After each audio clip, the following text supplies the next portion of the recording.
Bonjour, montre-moi ta chambre, je te dirai qui tu es. Vous connaissez le principe. Bonjour Xavier. Bonjour Géraldine. Aujourd'hui, nous allons décrypter la chambre de Julia. Alors tout ce que je peux vous dire, c'est qu'elle a 12 ans et qu'elle a un an d'avance. Ça n'est pas lourd, mais je vous fais confiance. Je suis sûre que vous allez arriver à nous raconter toute une histoire à partir des photos que je vais vous montrer. Alors la première, c'est une photo, un plan large de sa chambre. Qu'est-ce qui vous frappe ?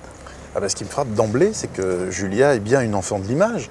Elle affiche un double mur, celui qui est bien réel, composé de photos et de collages, mais aussi celui de son ordi portable, un notebook là, qui doit rimer avec Facebook, comme 95% des adolescents, qui nous présente pour l'instant à l'écran toute la famille de Grey's Anatomy, qui sont évidemment très très connus et qui plaisent énormément, aux ados, avec toutes les histoires d'amour que l'on connaît. Alors Julia, elle a l'air de s'intéresser aussi à d'autres choses, et notamment, on voit partout dans sa chambre, là, sur plusieurs photos, Marilyn Monroe. C'est marrant qu'aujourd'hui, elle fasse encore autant d'effets. Absolument. Marilyn Monroe, Brigitte Bardot restent des stars intemporelles, symbole de l'ultra-féminisme, et on voit bien que cette Julia, elle est très très intéressée par les femmes ultra-fashion.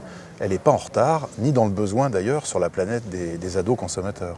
On pourrait s'amuser à en faire un cocktail un peu détonnant qui serait composé d'un quart de provoque sexy, un quart de tendresse enfantine, le tout agité dans un shaker avec 2 volumes de mode, parce qu'elle adore la mode, Julia.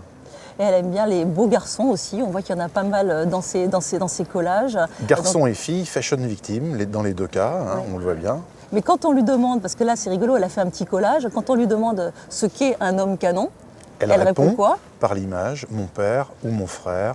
Et là c'est quand même assez mignon et ça perspire l'Oedipe. L'Oedipe n'est pas très très loin. Un ticket d'entrée au concert de Madonna ? 2008. La date du concert, elle n'avait donc que 8 ans. Donc elle était bien petite quand même pour aller à un concert comme ça. Et donc là encore, une enfant très précoce. Très précoce. Julia, elle affectionne autant les histoires d'amour traitées par la marque, comme on peut le voir avec The Couples, qui sont donc les couples ultra fashion que l'on connaît, mais il y a aussi Roméo et Juliette. Oui, ça résonne un petit peu Juliette-Julia, et on se dit que peut-être elle est en attente d'un prince charmant. D'ailleurs, elle n'ignore rien des contes de fées, puisqu'il y a une phrase là qui vaut quand même son pesant d'or. « Crapaud, embrasse-moi, je serai ton prince ».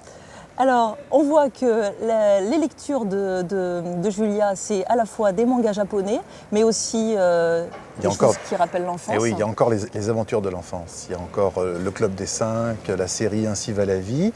Et évidemment, à côté de ça, les grands emblèmes adolescents, drapeaux, de l'Angleterre, des USA, cabines téléphoniques. Il y en a partout de ça.